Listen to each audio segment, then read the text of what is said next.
Welcome to the Deep Dive. We're here to help you get a handle on the big stories shaping our world. And today, we're looking at a really tense situation. It involves oil, big money, and some serious international pressure. That's right. We're talking about India buying significant amounts of Russian oil and how the U.S. responded very forcefully. It's got a lot of moving parts. Our goal here is to give you the essentials, the claims, the pushback, what it all means globally. Think of it as your quick guide through this complex diplomatic tangle. Exactly. No overload, just clarity. So let's pinpoint the moment things really heated up. We're looking at August 3rd, 2025. Right.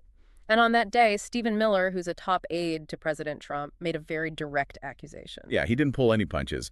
He essentially said India was bankrolling Russia's war in Ukraine by buying their oil. His exact words were something like, "It's not acceptable for India to continue financing this war by purchasing the oil from Russia." Pretty strong stuff. And he added that it was an astonishing fact that India was buying almost as much Russian oil as China. He really emphasized that point. He did. And, this accusation wasn't made in a vacuum. No, definitely not. It's part of this broader U.S. strategy going back to 2022, trying to cut off Russia's income, especially from oil, because of the war in Ukraine. That oil money is critical for Russia's economy, so the U.S. sees it as a major pressure point. So the question becomes, is India actually financing a war, like Miller said? Or are they just trying to secure affordable energy for, well, over 1 billion people? It's a huge economy with huge needs. A really crucial distinction, and one India itself has been making. But the U.S. wasn't just talking, they acted.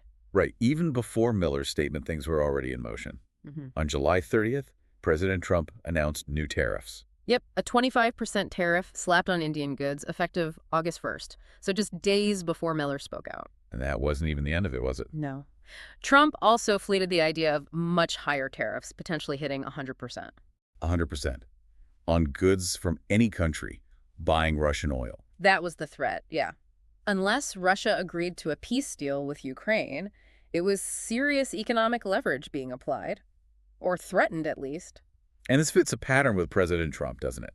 He's called India a tariff king before. He has. He's often pointed to the trade imbalance. What was it, a $45.7 billion deficit for the U.S. with India in 2024? Something like that, yeah. So this wasn't just about the oil. It tapped into older trade frustrations, too. And these tariffs, they aren't just abstract numbers. For you listening in the U.S., it could mean things get more expensive. Exactly. It's like this hidden cost that might show up on price tags for all sorts of goods imported from India. You might not see tariff on the label, but you could feel it in your wallet. So faced with this pretty intense pressure, accusations, and tariffs, how did India react? Well, they stood their ground. Quite firmly, actually. They basically said, we're going to keep buying Russian oil. It aligns with their longstanding policy of strategic autonomy, making their own choices. Yeah, their foreign ministry spokesperson, Randir Jaiswal, put it very clearly. He said something like, our relationships stand on their own merit. Right. Don't view our ties with one country through the lens of a third country. That was the message. He specifically mentioned the India-Russia partnership as steady and time-tested. So they're highlighting history, reliability. It's India saying, essentially, we decide who we trade with based on our interests, not based on pressure from Washington or anywhere else. And it wasn't just the diplomats. Prime Minister Modi weighed in too, right? Around August 4th. Yes, he did. He talked about prioritizing domestic production. The Make in India push. What was the quote?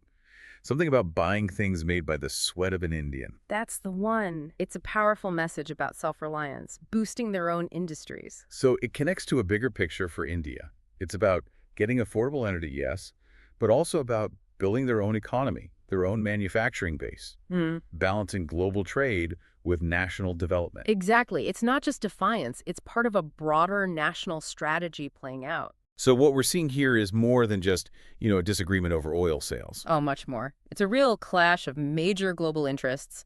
The U.S. is trying to isolate Russia using economic tools. And India is asserting its right to choose its partners based on its own needs, pushing back against that pressure. And you can see the strain elsewhere. That bilateral trade deal talks between the U.S. and India. Stalled, right? Completely stuck for months as of early August 2025. Yep, no progress. Which tells you something about the underlying tension. Let's talk real numbers, the economic impact. Because that 25% tariff, it's not small change. India exported what, $130 billion worth of stuff to the U.S. in 2024? A huge amount. So 25% tariff on that hits hard. It could really damage some key Indian industries. Like which ones? Pharmaceuticals come to mind. Definitely pharmaceuticals. India supplies about half, 50% of generic drugs in the U.S. That's around $65 billion in trade value. Huge. Half. And textiles. Apparel. That's another big one. About $20 billion. Plus gems and jewelry, that's $15 billion. And India is a major global player there, like 30% of the world trade. And electronics too, right? Yeah. iPhones are being made in India now. Yeah, and that's growing. Companies like Apple have big plans for India. These tariffs could really complicate things for them, potentially slowing down that expansion. So the effects ripple out. Higher prices maybe for you, the American consumer. Yeah. Less demand for Indian goods. Which hurts Indian businesses, Indian workers. It just creates uncertainty all around for both economies and potentially beyond. Okay, let's shift to the bigger strategic picture, the geopolitics. Right, because this isn't happening in isolation on the world stage. From the U.S. point of view, India is incredibly important. Especially in the Indo-Pacific region, as a counterweight to China. Exactly. Washington sees India as a key strategic partner in that whole vast region. They need India on board for that strategy to work effectively. But India sees it differently, or at least has other priorities too. Well, yeah. They don't want to look like they're just following U.S. orders. And their relationship with Russia is, as Jeswell said, time-tested. It goes way back, doesn't it, to the Cold War? Absolutely. Back when India was a leader in the non-aligned movement, trying to stay independent of both the U.S. and Soviet blocs, they've had strong defense ties, energy cooperation with Russia for decades. So it's a deep-rooted relationship, not something India would just discard easily under pressure. Precisely. There's history, there's strategic calculation, there's national pride all wrapped up in this. So where does that leave things? As of, say, August 4th, 2025, negotiations are happening. They are, yes.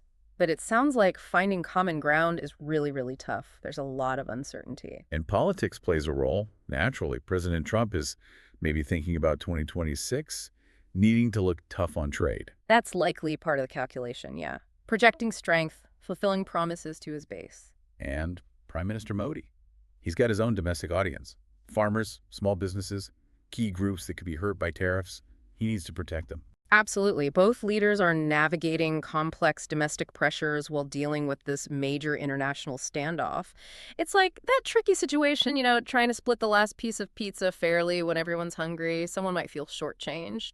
Huh, yeah, good analogy. Yeah. So this whole situation, it's really more than just oil prices and trade figures. It really is. It's about how power works on the global stage today. You have established powers trying to set the rules, and rising powers like India pushing for more flexibility, prioritizing their own path. It shows the delicate dance of international relations, how influence is wielded, how countries balance alliances and self-interest. And the choices made right now in these negotiations, they could genuinely reshape trade patterns, shift alliances, and change the geopolitical map for years. So the big question hanging in the air is, how do these powerful nations untangle this mess?